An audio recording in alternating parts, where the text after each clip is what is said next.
राधे राधे बच्चों, मैं हूँ केशव सर।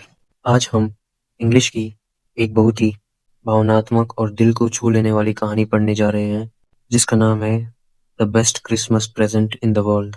बच्चों, ये कहानी हमें सिखाती है कि युद्ध के बीच भी इंसानियत जिंदा रहती है, दुश्मन भी दिल से इंसान होता है और सबसे कीमती तोहफा पैसों से नहीं, प्यार, यादों और अपनापन से बनता है।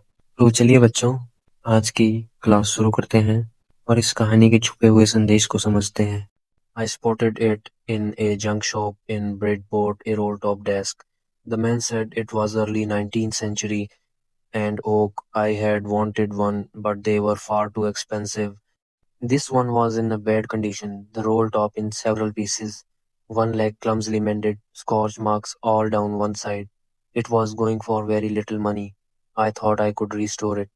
It would be a risk, a challenge, but I had to have it. I paid the man and brought it back to my workroom at the back of the garage. I began work on it on Christmas Eve. I removed the roll top completely and pulled out the drawers. The veneer had lifted almost everywhere. मैंने उसे ब्रिडफोर्ड की एक कबाड़ की दुकान में देखा, एक रोल टॉप डेस्क। दुकानदार ने कहा कि वह 19वीं सदी की शुरुआत का है और ओक की लकड़ी का बना है। मैं हमेशा से ऐसा एक डेस्क चाहता था, लेकिन वे बहुत महंगे होते थे। यह वाला बहुत खराब हालत में था। रोल टॉप कई टुकड़ों में टूटा हुआ, एक टांग भद्दे ढंग से जोड़ी गई थी और एक तरफ पूरी लंबाई में जलने के निशान थे। इसकी कीमत बहुत कम रखी गई थी। मैंने सोचा, मैं इसे ठीक कर सकता हूँ। ये जोखिम भरा होगा, एक चुनौती होगी, लेकिन मुझे ये चाहिए ही था। मैंने पैसे दिए और इसे गैरेज के पीछे अपने काम के कमरे में ले आया। मैंने इस पर काम क्रिसमस ईव की शाम को शुरू किया। I removed the roll top completely and pulled out the drawers. The veneer had lifted almost everywhere. It looked like water damage to me. Both fire and water had clearly taken their toll on this desk. The last drawer was stuck fast. I tried all I could to ease it out gently. In the end, I used brute force. I struck it sharply with the side of my fist, and the drawer flew open to reveal a shallow space underneath, a secret drawer. There was something in there. I reached in and took out a small black tin box.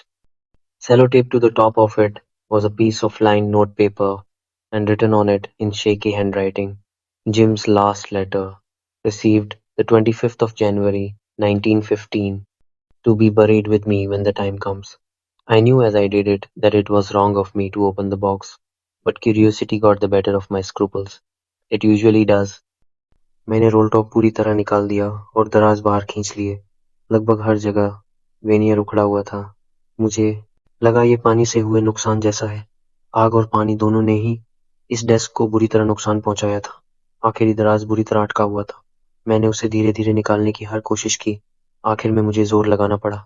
मैंने अपनी मुट्ठी के किनारे से एक तेज वार किया और दराज खुल गया।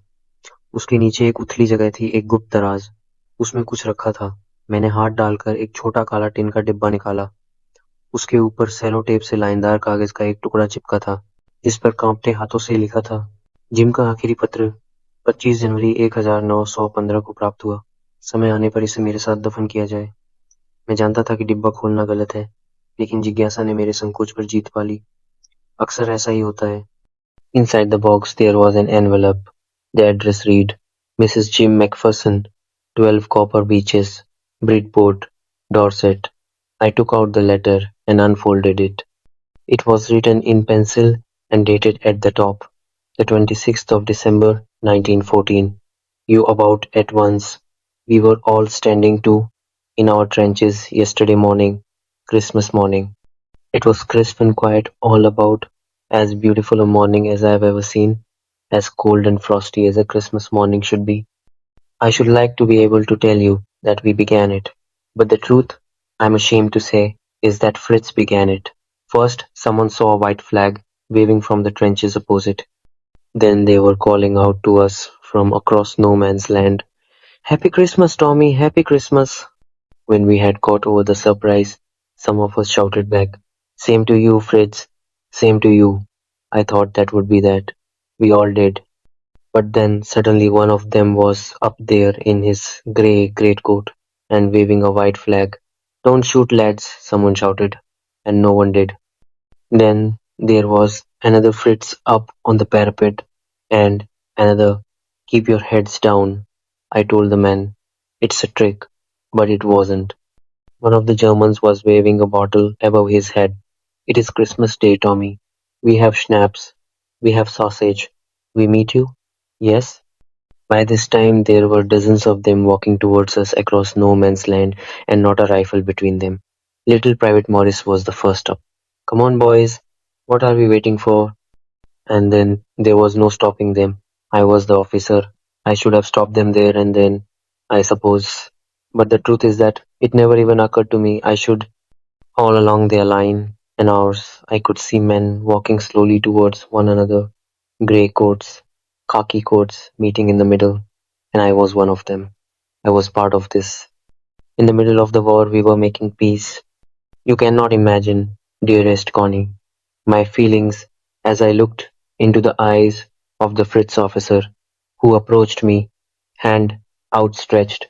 Hans Wolf, he said, gripping my hand warmly and holding it. I am from Dusseldorf. I play the cello in the orchestra. Happy Christmas. Captain Jim Macpherson, I replied. And a happy Christmas to you too. I'm a school teacher from Dorset in the west of England. Ah, Dorset, he smiled. I know this place. I know it very well. We shared my rum ration and his excellent sausage, and we talked, Connie, how we talked. He spoke almost perfect English, but it turned out that he had never set foot in Dorset, never even been to England. He had learned all he knew of England from school and from reading books in English. His favourite writer was Thomas Hardy, his favourite book Far from the Madding Crowd. So, out there in no man's land, we talked of Bathsheba and Gabriel Oak and Sergeant Troy and Dorset. He had a wife and one son, born just 6 months ago. As I looked about me, there were huddles of khaki and grey everywhere, all over no man's land, smoking, laughing, talking, drinking, eating. Hans Wolf and I shared what was left of your wonderful Christmas cake, Connie. He thought the marzipan was the best he had ever tasted. I agreed. We agreed about everything, and he was my enemy. There never was a Christmas party like it, Connie. Then someone, I don't know who, brought out a football. Greatcoats were dumped in piles to make goal posts, and the next thing we knew, it was Tommy against Fritz out in the middle of no man's land.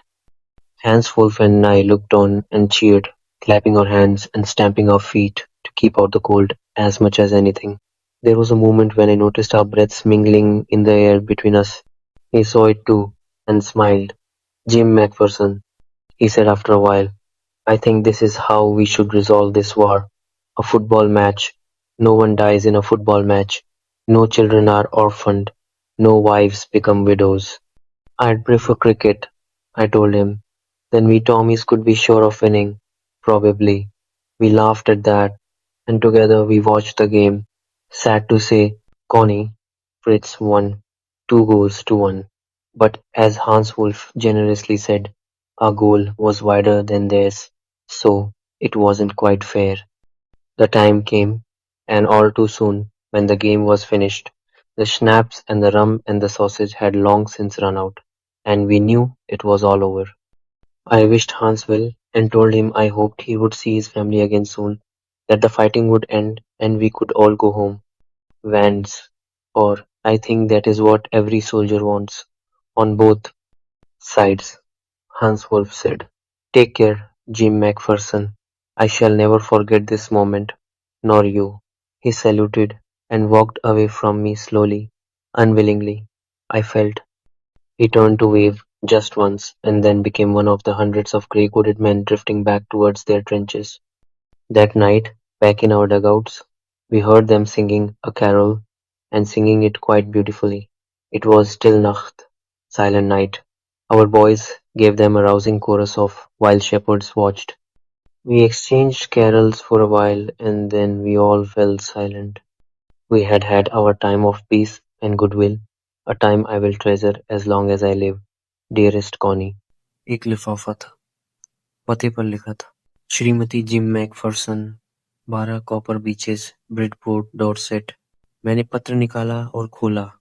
वह pencil से लिखा था और ऊपर तारीख थी 26 दिसंबर 1914। प्रिय कौन? Ein Britterkum! Ein Britterkum! Jim? Jim, no, don't do it! Halt! Er ist nicht bewaffnet!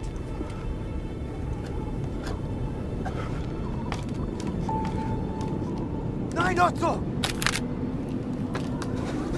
Jim!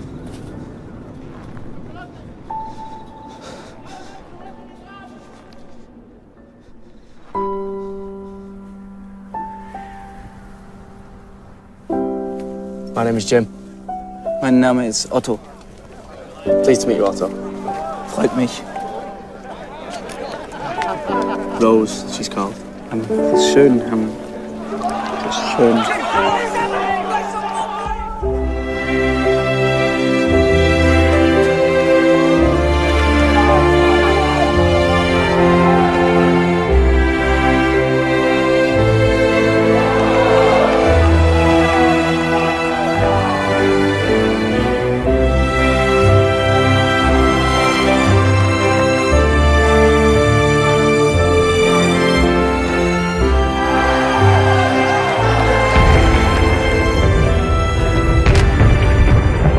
मैंने हास को शुभकामनाएं दी और कहा कि आशा है वो अपने परिवार से फिर मिलेगा। लड़ाई खत्म होगी और हम सब घर लौटेंगे। यही हर सैनिक चाहता है, दोनों तरफ, हास ने कहा। ख्याल रखना, जिम मैकफरसन। मैं इस पल को कभी नहीं भूलूंगा और तुम्हें भी नहीं। उसने सलाम किया और धीरे धीरे दूर चला गया। उसने एक बार मुड़कर हाथ हिलाया और फिर धूसर वर्दियों की भीड़ में खो गया। उस रात अपनी खाइयों में हमने उन्हें एक कैरल गाते सुना। बहुत सुंदर स्टिले नाक्ट, साइलेंट नाइट। हमारे लड़कों ने भाई शेफर्स वॉच्ड पूरे जोश से गाया। थोड़ी देर कैरल बदलते रहे, फिर सब शांत हो गए।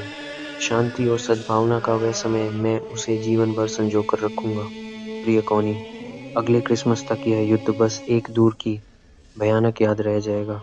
आज जो हुआ, उससे मुझे यकीन है कि दोनों सेनाएं शांति के लिए कितनी तरस रही हैं। हम बहुत जल्द फिर साथ होंगे, मुझे पूरा विश्वास है। तुम्हारा प्यार, gym. I folded the letter again and slipped it carefully back into its envelope. I kept awake all night. By morning I knew what I had to do. I drove into Bridport, just a few miles away. I asked a boy walking his dog where Copper Beaches was. House number 12 turned out to be nothing but a burned out shell, the roof gaping, the windows boarded up. I knocked at the house next door and asked if anyone knew the whereabouts of a Mrs. Macpherson. "Oh, yes," said the old man in his slippers. He knew her well. "A lovely old lady," he told me, "a bit muddle-headed, but at her age she was entitled to be, wasn't she? 101 years old. She had been in the house when it caught fire. No one really knew how the fire had started, but it could well have been candles. She used candles rather than electricity, because she always thought electricity was too expensive. The fireman had got her out just in time. She was in a nursing home now, he told me, Burlington House, on the Dorchester Road, on the other side of town. I found Burlington House nursing home easily enough. There were paper chains up in the hallway, and a lighted Christmas tree stood in the corner with a lopsided angel on top. I said I was a friend come to visit Mrs. Macpherson to bring her a Christmas present. I could see through into the dining room where everyone was wearing a paper hat and singing. The matron had a hat on too and seemed happy enough to see me. She even offered me a mince pie. She walked me along the corridor. "Mrs. Macpherson is not in with the others," she told me. "She's rather confused today, so we thought it best if she had a good rest. She has no family, no one visits, so I'm sure she'll be only too pleased to see you." She took me into a conservatory with wicker chairs and potted plants all around and left me. The old lady was sitting in a wheelchair, her hands folded in her lap. She had silver white hair pinned into a wispy bun. She was gazing out at the garden. "Hello," I said. She turned and looked up at me vacantly. "Happy Christmas, Connie," I went on. "I found this.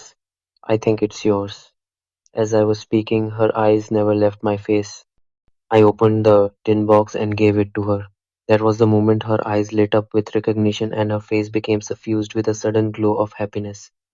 I explained about the desk, about how I had found it, but I don't think she was listening. For a while, she said nothing, but stroked the letter tenderly with her fingertips. Suddenly, she reached out and took my hand. Her eyes were filled with tears. "You told me you'd come home by Christmas, dearest," she said, "and here you are, the best Christmas present in the world. Come closer, Jim dear. Sit down." I sat down beside her, and she kissed my cheek. "I read your letters so often, Jim. Every day. I wanted to hear your voice in my head. It always made me feel you were with me. And now you are. Now you're back, you can read it to me yourself. Would you do that for me, Jim dear? I just want to hear your voice again. I'd love that so much. And then perhaps we'll have some tea. I've made you a nice Christmas cake. Marzipan all around.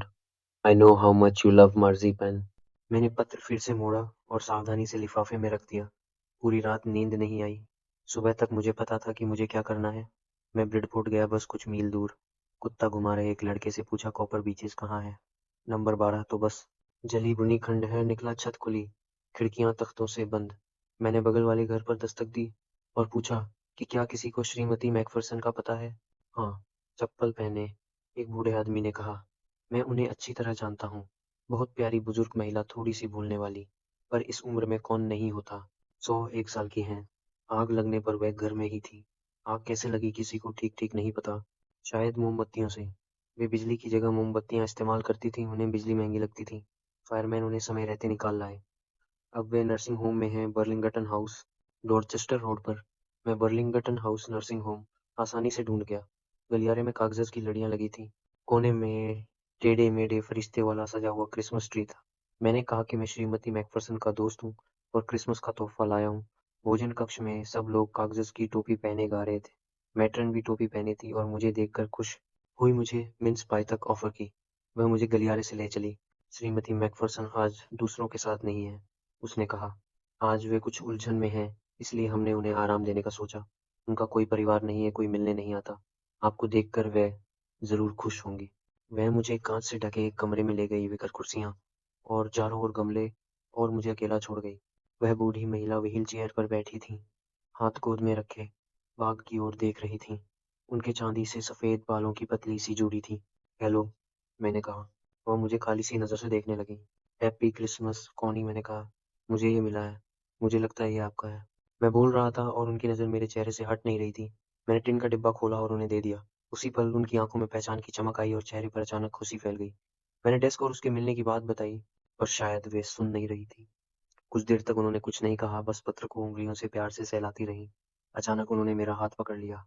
उनकी आंखों में आंसू थे। "तुमने कहा था कि तुम क्रिसमस तक घर आ जाओगे, प्रिय," उन्होंने कहा, "और देखो तुम आ गए। दुनिया का सबसे अच्छा क्रिसमस तोहफा। पास आओ, जिम बैठो।" मैं उनके पास बैठ गया। उन्होंने मेरे गाल को चूमा। "मैं तुम्हारा पत्र रोज पढ़ती थी, जिम, हर दिन।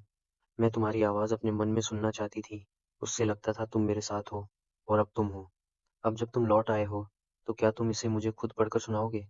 बस तुम्हारी आवाज फिर से सुननी है। मुझे बहुत अच्छा लगेगा। फिर शायद हम चाय पियेंगे। मैंने तुम्हारे लिए अच्छा सा क्रिसमस केक बनाया है, चारों ओर मार्जिपान। मुझे पता है तुम्हें मार्जिपान कितना पसंद है।"